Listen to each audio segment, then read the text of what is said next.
Welcome back everyone to another tutorial. Today we're going to see how to disable mouse acceleration for Killing Floor 3. First thing first, click on the Start menu and type mouse in the search bar.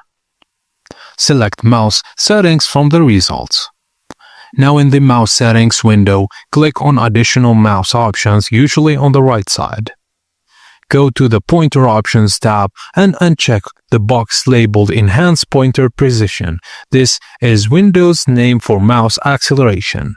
Now just click Apply, then OK to confirm. And for the best results, also make sure to turn off mouse acceleration in any games or applications that have their own sensitivity or pointer settings. And that's it guys, as simple as that.